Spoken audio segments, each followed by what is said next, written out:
বাংলাদেশকে দেওয়া মার্কিন যুক্তরাষ্ট্রের $29 মিলিয়ন তহবিল নিয়ে সারা দেশে তুমুল আলোচনা সমালোচনা হচ্ছে। অনেকেই খোঁজার চেষ্টা করছেন যে এই তহবিল আসলে কারা পেয়েছে, কাদের মাধ্যমে, কোথায় ব্যয় হয়েছে, কোথায় গিয়েছে। আবার কেউ কেউ এমনটিও বলার চেষ্টা করেছেন এই তহবিলটি আসলে বিগত সরকারের সময় সরকারের নজরে এসেছে, ফলে সরকারি তৎকালীন আওয়ামী লীগ সরকারই এ থেকে বেনিফিটেড হয়েছে। কিন্তু দর্শক, আপনাদেরকে যদি বলা হয় যে এই তহবিলটি আসলে দেওয়া হয়েছিল বিশেষ একটি গোষ্ঠীকে বাংলাদেশের ভোটে বিশেষ একটি গোষ্ঠীকে বাংলাদেশের ক্ষমতায় আসীন করার জন্য, আপনার কি সেটা বিশ্বাস হবে? বিশ্বাস হোক বা না হোক, কিন্তু বাস্তবতা হচ্ছে মার্কিন প্রেসিডেন্ট ডোনাল্ড ট্রাম্প তিনি নিজে এই কথাটি বিশ্বাস করেন। শুধু যে বিশ্বাস করেন তাই নয়, তিনি নিজে আজ তার এই বিশ্বাসের কথা, এই তথ্যটি তিনি আজ জানিয়েছেন ওয়াশিংটন সংলগ্ন মেরিল্যান্ডে সারা বিশ্বের কনজারভেটিভদের সবচাইতে বড় এবং সবচাইতে ইনফ্লুয়েন্সিয়াল একটি সম্মেলনে। ডোনাল্ড ট্রাম্প বলেছেন বাংলাদেশের বিশেষ একটি গোষ্ঠীকে ভোটে জিতিয়ে ক্ষমতাসীন করার সহযোগিতা করার জন্য এই তহবিলটি দেওয়া হয়েছিল। এই বিষয়টি নিয়ে আজ আলোচনা করব। দর্শক, আপনাদের সবাইকে স্বাগত জানাচ্ছি আজকের এই আলোচনায়। একটি জিনিস খেয়াল করবেন, এই নিয়ে ডোনাল্ড ট্রাম্প টানা তৃতীয়বারের মতো বাংলাদেশকে দেওয়া $29 মিলিয়ন তহবিলটি নিয়ে কথা বললেন। গত সপ্তাহে যে 15টি দেশের বা 15টি প্রকল্পের এই বরাদ্দ বাতিল করা হয়েছে, তার মধ্যে কিন্তু $29 মিলিয়ন চাইতে অনেক বেশি বরাদ্দের দেশও আছে, প্রকল্পও আছে। সেগুলো নিয়ে কিন্তু ডোনাল্ড ট্রাম্প খুব একটা যে উচ্চবাচ্য করছেন তেমন না, বা সেটা নিয়ে যে তিনি প্রতিদিন কথা বলছেন তা না। কিন্তু বাংলাদেশের $29 মিলিয়ন নিয়ে তিনি তৃতীয়বারের মতো কথা বললেন। দ্বিতীয়বারে তিনি তার ক্ষোভ প্রকাশ করেছিলেন, সেটিকে বলেছিলেন যে তিনি যে গভর্নরদের বৈঠকে, মার্কিন গভর্নর অ্যাসোসিয়েশনের বৈঠকে তিনি বলছিলেন যে সেটি একটি বড় ধরনের স্ক্যাম। এবং সেদিন তিনি বলেছিলেন যে কেউ চেনে না, কেউ জানে না, দুজন মাত্র লোক কাজ করে এমন একটি সংস্থাকে, এমন একটি প্রতিষ্ঠানকে সেই $29 মিলিয়ন দিয়ে দেওয়া হয়েছে। এবং তিনি সন্দেহ প্রকাশ করেছিলেন যে সেটি কিকব্যাক স্কিম কিনা। আজ তিনি স্পষ্ট করে বললেন যে বিশেষ একটি গোষ্ঠীকে ভোটে জিতিয়ে আনতে এই অর্থটি দেওয়া হয়েছিল। দর্শক, প্রতি বছরই ওয়াশিংটনে কনজারভেটিভ পলিটিক্যাল অ্যাকশন কনফারেন্স নামে এই অত্যন্ত গুরুত্বপূর্ণ কনজারভেটিভদের এই সম্মেলনটি হয়ে থাকে। এটির আয়োজন করে আমেরিকান কনজারভেটিভ ইউনিয়ন। কিন্তু এতে সারা বিশ্বের conservative politician, conservative intellectual, think tank, বুদ্ধিজীবী, সাংবাদিক, যারা কনজারভেটিভ মতাদর্শে বিশ্বাস করে, তারা সবাই এই সম্মেলনে যোগ দেয় এবং টানা এই 2-3 দিনের সম্মেলনটি চলতে থাকে।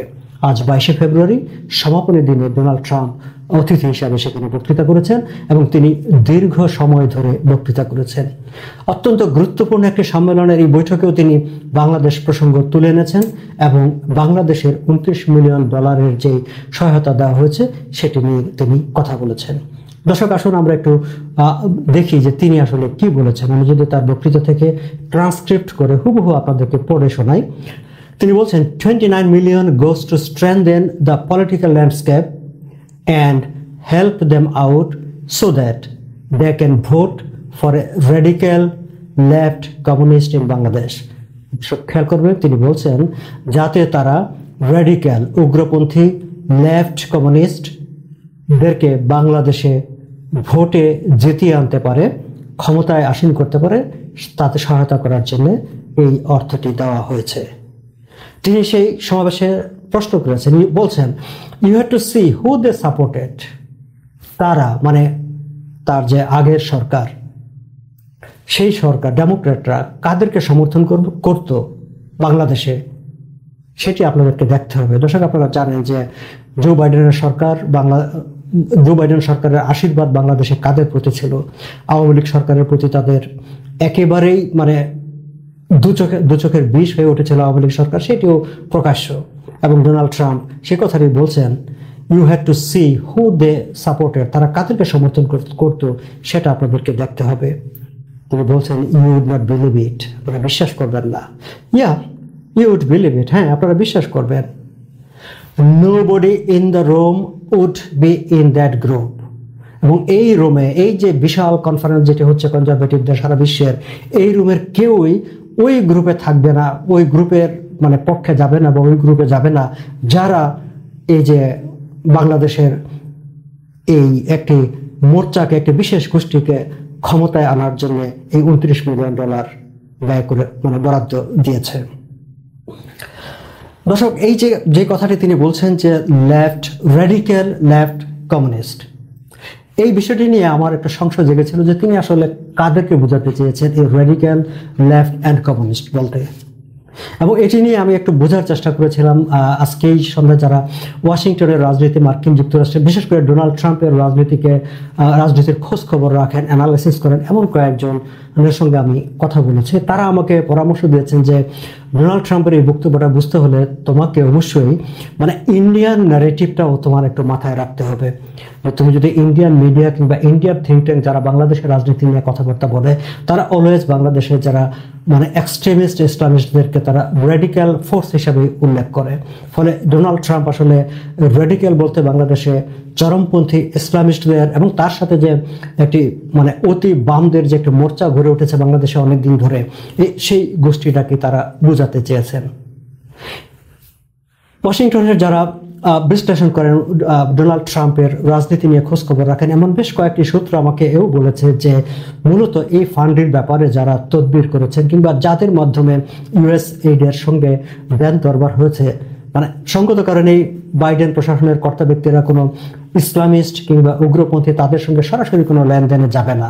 ফলে মানে বাম, উগ্রবাম কিংবা অতি বাম এমন রাজনৈতিক ভাবাদর্শের সঙ্গে সম্পৃক্ততা আছে বা সংশ্লিষ্ট কিংবা লেফটিস্ট হিসাবে পরিচিত এমন অ্যাক্টিভিস্ট যারা, তাদের পরিচালিত সংস্থার মাধ্যমে কিংবা তাদের মাধ্যমে এই অর্থটি বাংলাদেশে গিয়েছে। কিন্তু লক্ষ্য ছিল একটি উগ্রপন্থী বাম কমিউনিস্ট এরকম একটি মোর্চাকে বাংলাদেশে ভোটে জিতিয়ে এনে ক্ষমতায় আসীন করা, যেটি এখন ডোনাল্ড ট্রাম্প বলছেন।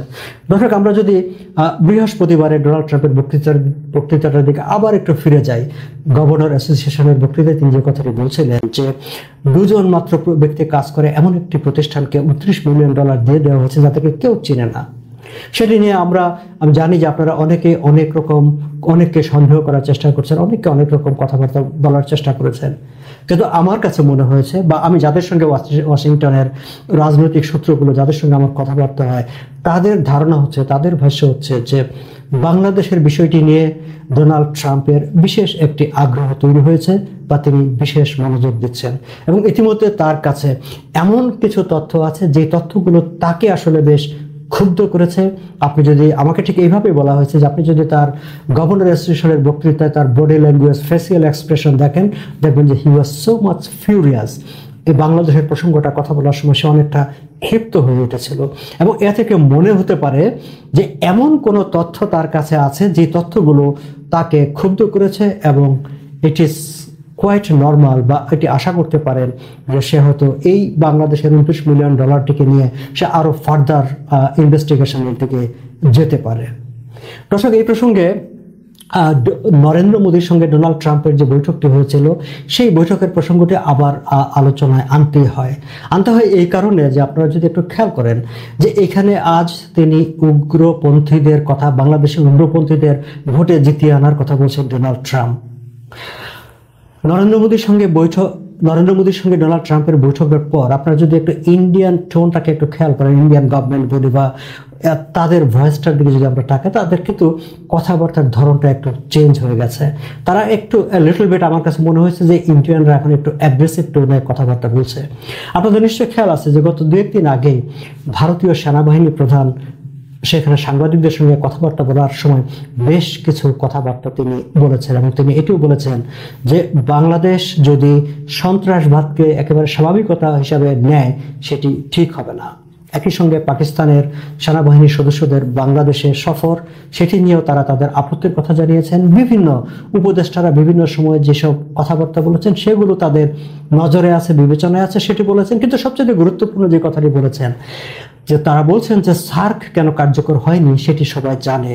একটি বিশেষ দেশের আমরা একটি বিশেষ দেশকে সন্ত্রাসের প্রতীক হিসাবে বিবেচনা করি, অর্থাৎ তারা পাকিস্তানের দিকে ইঙ্গিত করেছেন এবং পাকিস্তানকে ভারত সন্ত্রাসবাদী দেশ হিসেবে বিবেচনা করে এবং পাকিস্তানের সেনাবাহিনী বা গোয়েন্দা সংস্থার লোকজন বাংলাদেশে এসেছে, বাংলাদেশ এখন সন্ত্রাসবাদকে স্বাভাবিকভাবে দেখতে চায়, এরকম একটি ন্যারেটিভে এখন ইন্ডিয়া দাঁড়াতে চায় কিংবা দাঁড়াচ্ছে। সেটি আমার কাছে মনে হয়েছে যে ইন্ডিয়ান সেনাবাহিনী প্রধানের যে বক্তব্যটি, সেই বক্তব্যের পরে এটি নিয়ে আলাদা করে বিস্তারিত আলাপ আলোচনা করা যায়। তবে এর সঙ্গে আমি একটু মিলিয়ে দিতে চাই যে নরেন্দ্র মোদী এবং ডোনাল্ড ট্রাম্পের বৈঠকে তাদের যে যৌথ ঘোষণাটি ছিল, সেখানে কিন্তু একটি কথা ছিল যে তারা এক্সট্রিমিস্ট ইসলামিস্টদের বিরুদ্ধে যৌথভাবে কাজ করবে, চরমপন্থী ইসলামী সন্ত্রাসবাদের বিরুদ্ধে যৌথভাবে কাজ করবে, এমন একটি বক্তব্য সেই সময় দেওয়া হয়েছিল।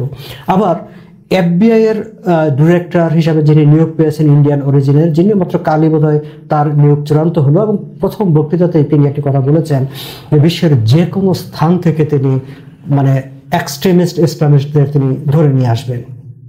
দর্শক একটু খেয়াল করবেন যে ডোনাল্ড ট্রাম্পের ইসলামিস্ট এক্সট্রিমিস্টদের বিরুদ্ধে কঠোর অবস্থান, তার এফবিআই এর ডিরেক্টরের কঠোর বক্তব্য এবং ইন্ডিয়ার এখনকার যে ন্যারেটিভ যে বাংলাদেশ মানে সন্ত্রাসবাদকে স্বাভাবিক হিসাবে দেখতে চাইছে এবং পাকিস্তানের সঙ্গে ট্যাগ করে দিতে চাইছে, এই সব কিছুর কিন্তু একটা যোগসূত্র আছে কিংবা একটা যোগসূত্র কিন্তু মেলানো যায়।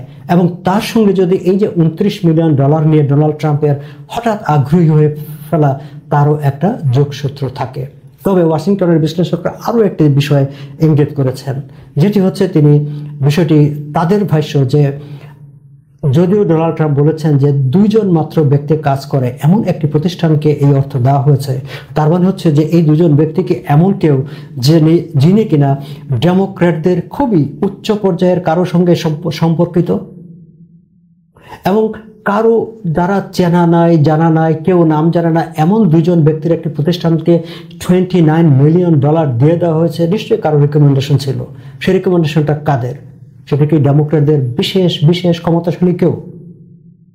তারা বলছেন যে ডোনাল্ড ট্রাম্প হয়তোবা সেই দিকে নজর দেবেন, সেটা খোঁজার চেষ্টা করবেন এবং সেটি খুঁজতে গেলে দেখা এমন হতে পারে যে ডোনাল্ড ট্রাম্পের প্রবল প্রতিদ্বন্দ্বী, তার সঙ্গে খুবই বৈরিত আছে এমন কোনো মার্কিন যুক্তরাষ্ট্রের খুবই নামকরা প্রভাবশালী কোনো সাবেক রাজনীতিক কিংবা কারো নাম জড়িয়ে যেতে পারে, যার সঙ্গে বাংলাদেশের বিশেষ প্রভাবশালী কিংবা কারো ব্যক্তিগত বন্ধুতা আছে বলে ধারণা করা হয়।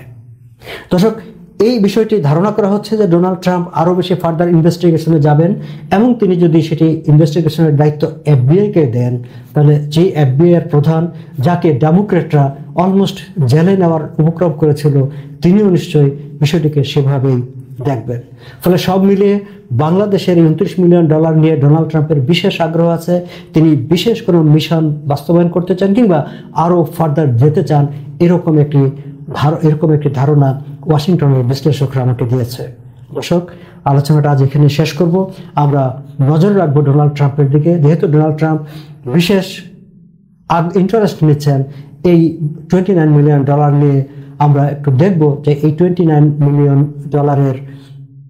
এই বাংলাদেশকে দেওয়া সহায়তা তহবিল নিয়ে ট্রাম্প অ্যাডমিনিস্ট্রেশন কতটা কঠোর হন, কতটা গভীর ইনভেস্টিগেশনের দিকে যান, আমাদের জন্য ভ্রু কুঁচকে ওঠার মতো, পিলে চমকে ওঠার মতো কি তথ্য তিনি বের করে নিয়ে আসেন।